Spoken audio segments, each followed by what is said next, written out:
Welcome to the Own Your Best Life podcast. I'm May Emson, your host, leadership and mindset coach. Here, we talk all things spiritual, mindset, business, leadership, and wellness for the modern seeker who wants to align their life with purpose and inspiration. We'll cover career changes, stress management, meditation, energy, intuition, and more. Each episode holds spiritual and practical tools to help you live a life of your wildest dreams without getting burnt out along the way. Ready to live a life on your own terms? This is the Own Your Best Life podcast. Welcome, friends, to episode number 219 of the Own Your Best Life podcast. You can outwork pretty much any problem. The seats at the table, the opportunities that you desire are on the other side of the work that goes into it. And this is why, as an Asian American woman, hard work felt ingrained into me, not an option if I wanted to do anything in life. And while I never considered myself really smart, I did believe I worked hard. And yet there comes a point where it's not intelligent to work. It is more intelligent to rest. So how do we actually rest when we love getting so much done? And more importantly, how do you not get to a place where you hate your work, you resent the people in your life because they are constantly adding to your plate, not making it better?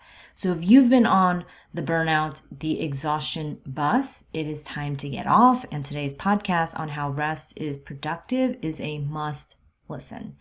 So I've talked about creating capacity in the last podcast, episode number 218.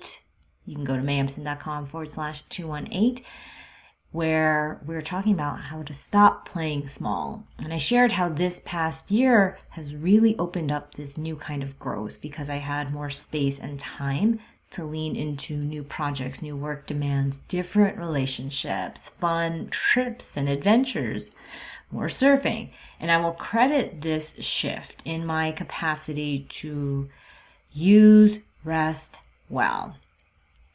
I didn't want to rest just because I was supposed to rest. I believed in that tagline, I'll sleep when I'm dead, because I have so much energy for life that I wanted to use it now. And why waste it on sleep? And yet my ability to take on more work, more leadership roles, to say yes to more fun, came from knowing how to use rest to help tackle these to-do lists and all of these looming deadlines, and how to enjoy life now, not later. And this is a paradox that we will explore today. We get a lot of mixed messages about work, to do less but more, to save time and energy, to create time and energy, to take vacation but not too much. And we cycle between pushing ourselves so intensely that we see results to wanting to quit our jobs and start taking these long mental health breaks because we are done and we do not want to do this anymore. And I remember when I was starting my career, I was working at supply chain at Black & Decker, now Stanley Black & Decker, in a demand planning supply chain role. We had these cycles of the month. The close period, we had to tell the story of what occurred in terms of sales, demand in the past month, our accuracy and forecasting, evaluate what shifts need to be made for the following year. And it was exhausting those first several months, the first year, to get the hang of these cycles, because you're trying to have 90+% accuracy. You need to tell stories that make sense. And there was a really crunched timeline and a big audience of who would be listening to this and who would be basically saying whether or not this all made sense. And I would be on the phone with my mom, I remember at that time, and I remember talking to her and she would say, "May, you sound so tired." And I don't talk to my mom often, so when she does say things, right, it kind of sinks in. So I remember brushing it off and I would just say, "I'm fine." Right? And separately, I remember being on the phone with her and I had planned a trip and I told my mom about said trip and she responded, "Aren't you worried someone's going to take your job?" So in one breath, it is take a rest. And in the other breath, it is I'm worried about my job if I take some time. And so a sense of having to fight so hard for what you have versus assuming it is yours. So if you don't feel like you have a natural sense of privilege or of entitlement. You can combat this with creating less stress and worry for yourself through work ethic. Instead of imposter syndrome, it is work ethic. So you're not as worried about job layoffs because you know that you are delivering more than expected. Work ethic can become one of those advantages that even if you weren't born into the ideal circumstance, you can create an advantage for yourself. And I cannot emphasize this enough because people often think that people just work hard because they love it. And often it's because it is so ingrained into the cultural context that they don't even see that they're fighting for their jobs every day. They expect that this is the world we live in. If food insecurity is your number one priority, then you'll do what it takes to make sure that you have that for yourself, for your family. And rest then becomes an afterthought. Thoughts like, I can only rest if the house is clean, everything is put away, are typical if you, like me, never saw your parents sitting on the couch. They rarely watched TV. They took vacations, and sometimes instead of going away or doing anything, our family would just tile our floor or we would do the landscaping. So whether I realized it or not, I became used to thinking that I should always be busy and productive. I should be working faster, not less. And these mixed messages exist because it's not always black and white. Sometimes taking time and taking a trip is more stressful to you than giving yourself more time to get things done. Other times, taking a trip will show you how to get more done in the time you have and have better insights.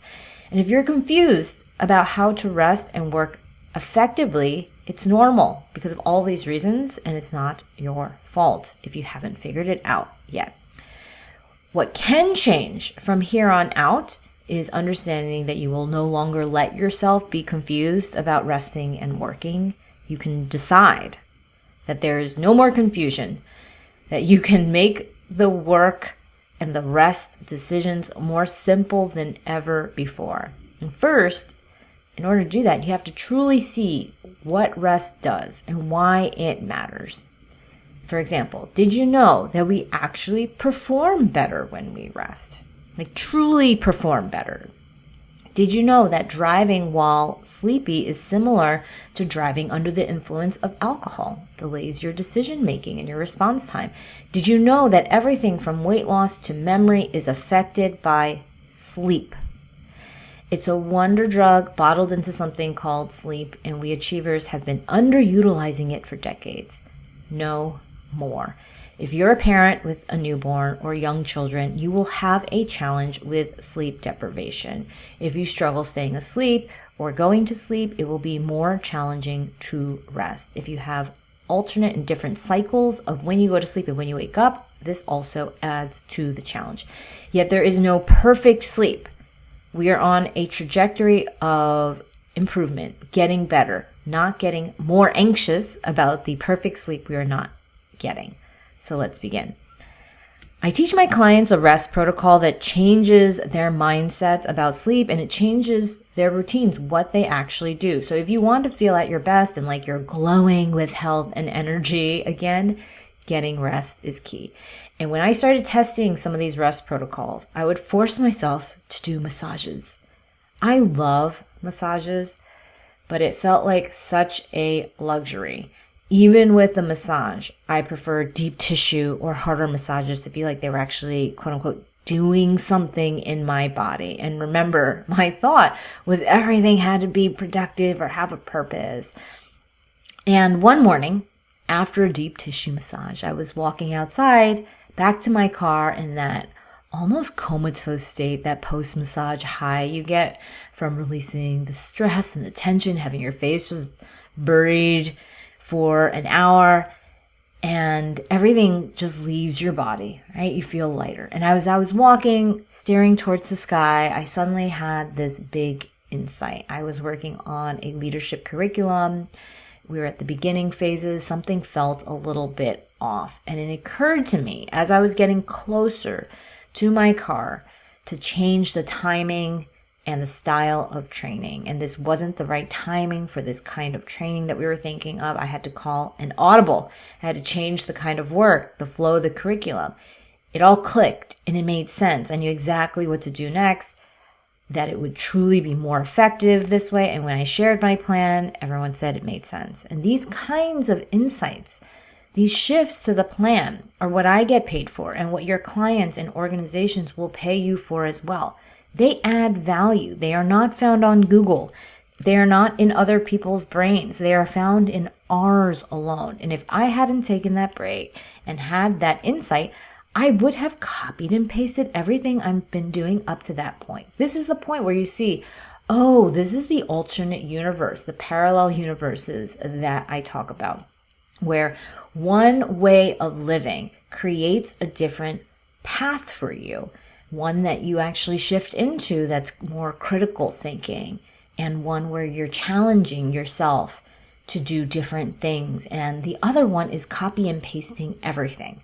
So everyone would have gone with the plan, assuming I'm the expert, I know best, until it didn't work, until people felt overloaded, stressed, and training would have hurt more than it helped. And no one would truly notice the difference but me, because people are just so used to doing what they're told and having to do things and not having things actually help them in their life.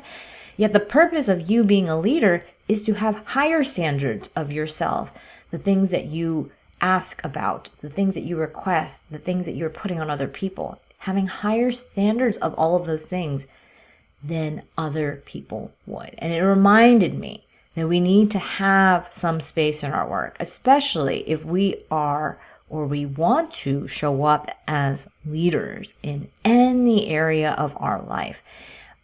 When we think about our life, going from one thing to another, it's a series of executional steps. When we don't stop, we don't take stock of truly what's needed next.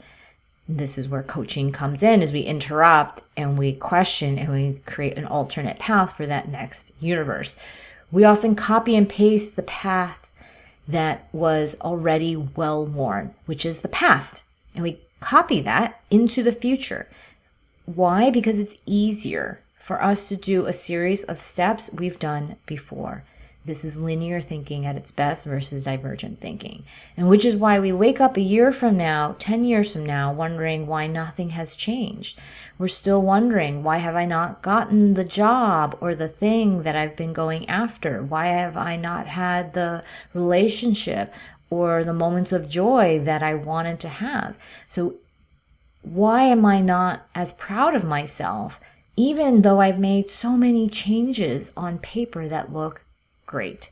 And if this feels like you, turning your wheels without a ton of progress to show for it, a history of burning out, you're not doomed.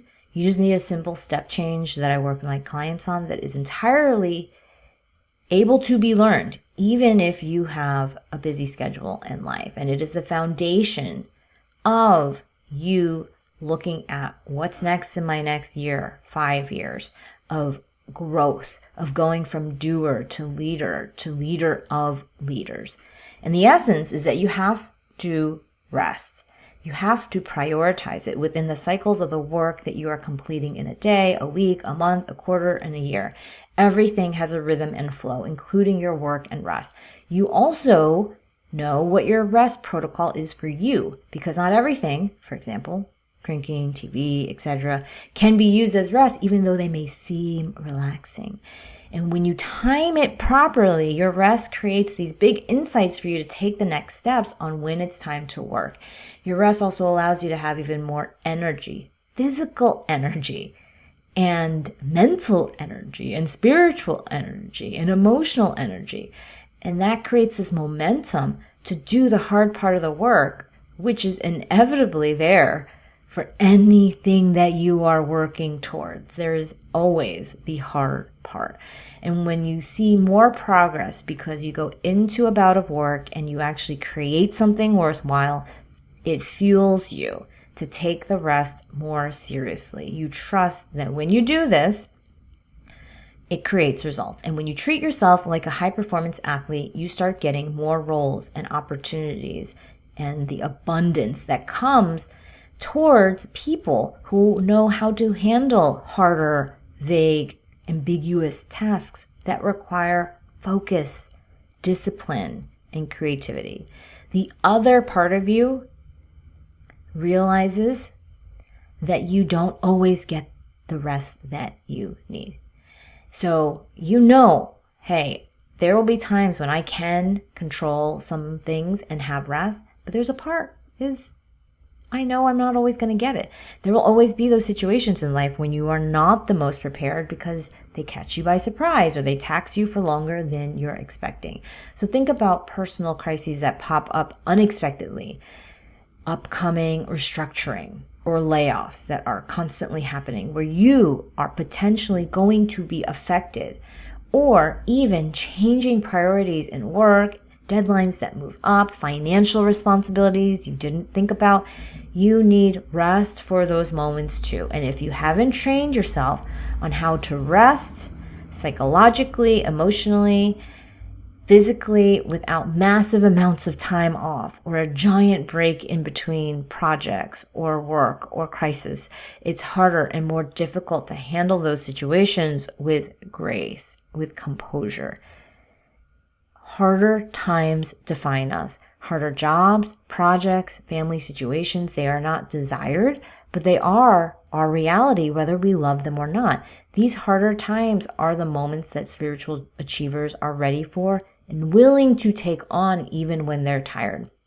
This is when we want you to stand out for your leadership in your attitude, your fortitude, because it's easy and completely understandable in those cases to be irritable, to be short-tempered.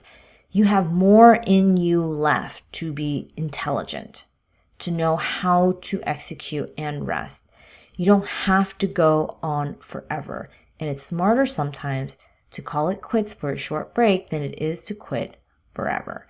You also don't have to do this alone. When you are in a community of other achievers who love to wear exhaustion as a badge of honor, you realize that you're not alone when you're shifting new habits and behaviors so that you can find even more ease and flow in your life.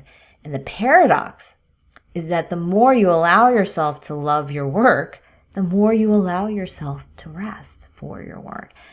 I have myself enlisted the help of coaches, smart devices, wearables. I've been working on this for years, if not decades. I even thought I was narcoleptic in college because I was actually just sleep deprived. And if I can come this far to where I average 7+ hours of sleep per night, have both a full-time corporate job and training and development, where I run a full coaching practice and spend time with my 2 girls and Jay, my husband, then you can do this too. It has heightened my intuition. I can wake up without an alarm, something I did not think was possible. I was the snoozer. My skin glows, and I have been so much more effective in my work.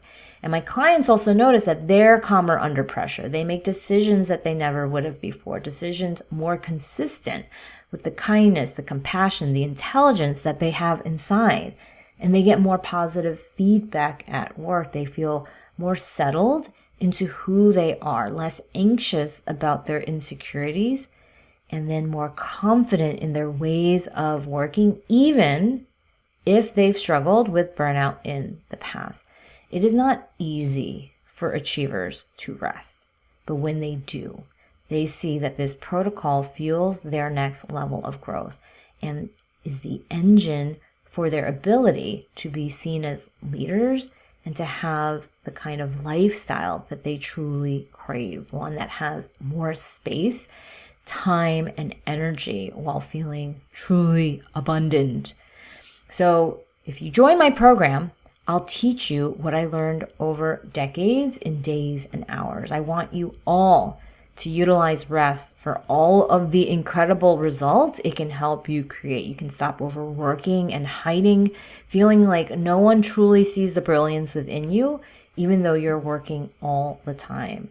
You will say yes to bigger roles and bigger scope and more responsibility because you trust you have the capacity and you know how to build additional capacity for all of these demands. And this is the beginning of a new way of working. And you're ready to stop reading about it, listening about it, thinking about it. You're ready to be the one who walks out of a massage without the guilt, takes rest seriously, and gets it done. And it's so fun to be able to feel like even now in this point of your life, you've got so much more aliveness, so much more magic that life has in store. So let's get after it. And if you would like to become a spiritual achiever, I invite you to watch the free training on how to stand out and lead using spiritual high performance strategies. You can go to the episode show notes, mayemson.com/219 to get the link for that training. And then you can apply to join the Spiritual Achiever program, where you're going to create your next chapter using spiritual and high performance strategies to achieve the time, the financial freedom using my proven method. It is risk-free. You either start seeing results within your first month, or I give you your money back. And you can schedule your call here at www.mayemson.com/contact. We will see you on the inside. That's it, my friends, for this week. I hope you have an amazing one, and I will talk to you next time. Thanks so much for joining us this week on Own Your Best Life. Make sure to subscribe to the show on iTunes or wherever you listen to podcasts so that you'll never miss a show.